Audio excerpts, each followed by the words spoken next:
D'abord, je suis ravi de vous retrouver. Alain Vidali, bonjour. Alors, je vais faire la métaphore à base de séries télévisées. Vous êtes un peu le Kiefer Sutherland du gouvernement. Et il vous reste 24 heures pour boucler tous les grands textes. Ça a commencé par la réforme des retraites. Est-ce qu'il est vrai qu'il y a 10 députés socialistes qui ne vont pas la voter ?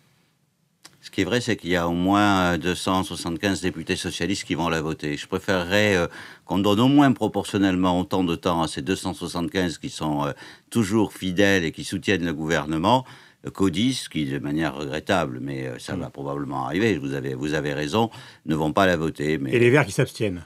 Et les Verts qui s'abstiennent. Enfin, vous savez, il y a eu un débat pour amener aussi à ce qu'il y ait une majorité, y compris en deuxième lecture. Le gouvernement a été disponible. Donc il y aura une majorité, c'est le vote définitif. Justement, c'est le vote définitif. Est-ce que vous considérez ce matin que sur les 10 ou les Verts, il peut y avoir un changement ? C'est-à-dire, est-ce que tout est joué ? En première lecture, il y avait 17 députés socialistes qui n'avaient pas voté. En seconde lecture, il y en avait 11. Vous avez l'impression que c'est bloqué ? Pas du tout, pas du tout. Je n'arrête jamais. Même s'il y en a un de moins, j'estime qu'on aura avancé. Donc j'espère qu'il y en aura le moins possible, et si possible, pas du tout. Vous connaissez la métaphore violente de cette série. Le camarade Kiefer Sutherland est un violent. Pourquoi on ne les vire pas ?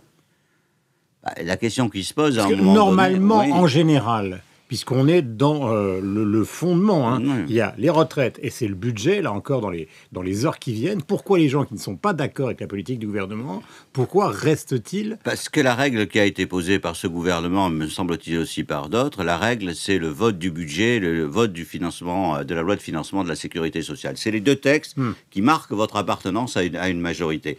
Donc ceux-là, s'ils ne les votent pas dans les heures qui viennent, dehors. Voilà. Mais sur ces deux textes, ils ont toujours été votés.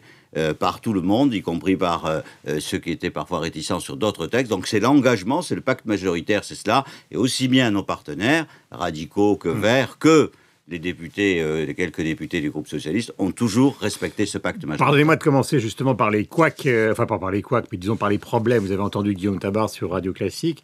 Il y a un problème héros, puisque visiblement Valls, Moscovici, enfin les ministres les plus importants du gouvernement, je ne parle pas de vous, on va voir ce que vous en pensez, mais il est quand même extraordinairement fragilisé après l'enterrement de cette réforme des retraites. La réforme des retraites ? Non, la réforme fiscale, pardonnez-moi, oui. Tout d'un coup, j'ai la langue qui a fourché. Je ne sais pas qui a compétence pour faire l'avis d'obsèques de la réforme. Peut-être que M. Tabar estime qu'il peut, lui, faire c'est pas Tabar, l'avis. Non, mais pas que lui, toute la presse. Ouais. C'est faux. Vous dites solennellement ce matin que la réforme fiscale n'est pas enterrée. La réforme fiscale n'est pas enterrée. Ces informations sont fausses. La mise en place du mécanisme, qui est un mécanisme lourd, déterminé, avec un groupe de pilotage, avec le Premier ministre, un certain nombre de ministres, dont ceux dont vous venez de citer, qui, dans les heures qui arrivent, vont participer avec le Premier ministre à ce comité de pilotage resserré avec 6 ministres autour du Premier ministre. J'en parle, je le dis, j'en fais partie. Ensuite, un groupe de travail à l'Assemblée nationale autour du président de l'Assemblée, autour du président mais c'est important. Vous nous dites ce matin que cette réforme n'est pas enterrée. Cette réforme n'est pas enterrée. Et elle va aboutir rapidement. La mise en place de mécanismes lourds, y compris pour l'opposition. Le principe de Bercy à livre ouvert, c'est-à-dire qu'ils pourront demander des simulations pour que ce débat soit un débat transparent. Ce qui était vrai au moment de l'annonce reste vrai aujourd'hui. Est-ce qu'elle va aboutir ? Oui. Les premières mesures, comme l'a dit le Premier ministre, seront déjà dans la loi de finances pour 2015. Est-ce que tout sera fait en 2015 ? Non, parce qu'on peut se réunir pour rien. Est-ce que les sujets... On peut échouer, mais ça n'est pas l'objectif. Je ne peux pas non plus vous dire quel sera le résultat de ce que l'on met en œuvre. Mais les sujets lourds sur est-ce qu'on a le droit de réfléchir aujourd'hui et donc de passer aux actes sur le prélèvement à la source. La réponse est oui. Ça ne veut pas dire qu'on va le faire. Ça veut dire qu'il faut qu'on débatte et qu'au Parlement, que dans le pays, avec l'opposition, on dise qu'est-ce qui se passe et comment on fait dans ce pays. Non, mais ce n'est pas un séminaire de plus. Il va y avoir des décisions. Parce que quand on lit Laurent Fabius ou qu'on l'entend... Il y aura des décisions. Mais vous n'êtes pas sourd quand vous lisez Laurent Fabius qui dit finalement cette réforme de la fiscalité n'a comme seul intérêt, si elle aboutit, d'aboutir à une baisse des impôts, parce que le reste, c'est... Il y a deux objectifs. Il y a la question sur le long terme de la stabilité fiscale, éventuellement de sa baisse, qui est une autre chose. La réforme se fait avec un engagement sur la question du montant, puisque vous en parlez, c'est bien légitime. Il n'y aura pas d'augmentation. Ça, c'est clair pour qu'elle ne soit pas détournée. Ce n'est pas l'objectif de départ. L'objectif de départ, c'est une modification. Non.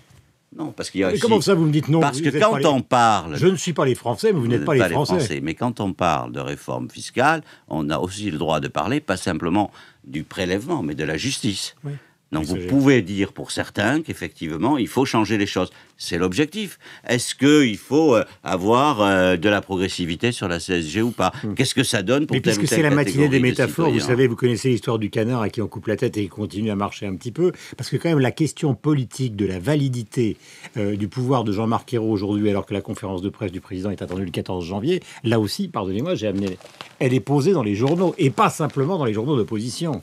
Mais pourquoi? Parce que ça serait posé dans les journaux, ça serait la vérité. Mais Moi, j'ai je pas vous dit dis que ça, ça moi. ne correspond pas à ce que je vis. Et que, tout ce que je lis me paraît totalement impressionniste. Je veux dire, ça n'a aucun sens. C'est Aujourd'hui... vrai que l'impressionniste, c'est un grand mouvement en peinture. Oui, mais c'est un C'est grand une autre mouvement. version de la réalité, C'est un l'impressionnisme. Voilà, c'est une autre version de la réalité. C'est ce que je voulais. Donc il n'est pas mort. C'est ce que je voulais vous dire. Il mais est pas c'est mort. Mais c'est pas la réalité. Il n'est pas mort, C'est Jean-Marc pas Ayrault. la réalité, pas du tout. Le Premier ministre est là, il travaille, il a le soutien. D'ailleurs, tout ce qui se passe ces dernières heures. Vous avez autour vu de les lui- images de François Hollande qui ont fait le tour de toutes les télévisions quand on lui parle du fameux rapport sur l'intégration. Bon, On va c'est quand très même- intéressant. Bon, il part, il a l'air particulièrement exaspéré oui, sur ce... Guillaume Durand, c'est très intéressant cette affaire. Qu'est-ce qui se passe? Ouais. Les commentaires après, c'est notamment un qui va un peu mettre l'ambiance, c'est le président Hollande recadre son Premier ministre. Non, il est exaspéré. Recadre son Premier ministre, c'est la première dépêche. Le problème, c'est que le Premier ministre a parlé avant le président. Et la vraie dépêche, et je défie quiconque de dire que ce que je dis n'est pas la vérité, le premier qui réagit, la première dépêche, c'est le Premier ministre. Et le président parle après. Et le président conforte. Le président affirme la même chose que le Premier ministre. Pourquoi recadre? Non, parce que quand Jean-Marc Ayrault a un peu insulté Jean-François Copé devant les caméras, parce qu'il était en présence donc Voilà. d'un chef de gouvernement étranger, on a l'impression qu'il avait pris conscience, vous savez, il y a toujours une version subliminale des choses, qu'il avait pris conscience de l'énormité de la gaffe de la publication sur le site de Matignon de cette affaire-là, et qu'au fond, il s'en voulait, et du coup, il a chargé Copé comme une mule. Non, mais attendez, je ne vous parle pas de la forme. Je vous parle du fait que Menteur. par rapport... Oui, mais le commentaire a été...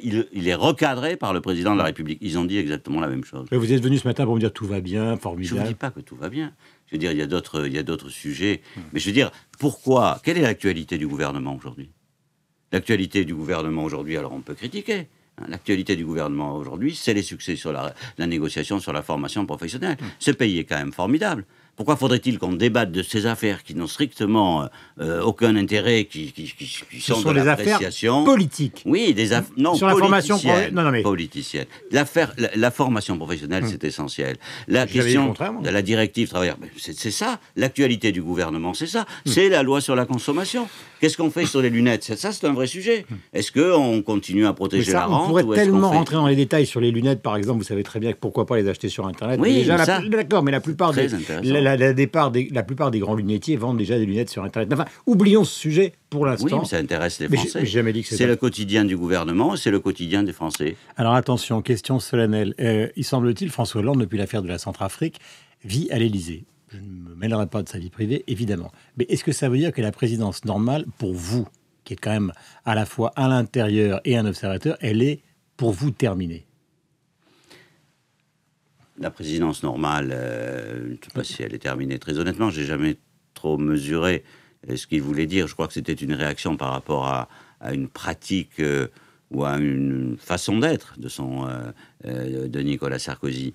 Parce que la présidence normale, à la limite, ce sont deux termes un peu contradictoires. Non, mais Mais le dites-moi, est-ce que vous considérez qu'elle est terminée? Non, Et- non, je pense que le président de la République, dans sa façon, dans son rapport aux autres, il a voulu marquer une rupture, donc il n'abandonne pas ce terme-là, mais en même temps, il est d'abord dans présidence normale, il n'y a pas que normal, il y a d'abord présidence. Elle est d'abord présidence. Est-ce que vous trouvez normal, justement, pour reprendre cette expression, que le camarade Martin devienne le candidat Martin? Ce qui fait rire toute la presse ce matin. Vous allez me dire avec un grand sourire, mais moi je ne lis pas la presse. Tout ça est impressionniste. Il a insulté tout le monde et maintenant il dit, mais oui, mais maintenant... Oui, j'ai entendu son explication. Elle est assez crédible dans le parcours d'un homme.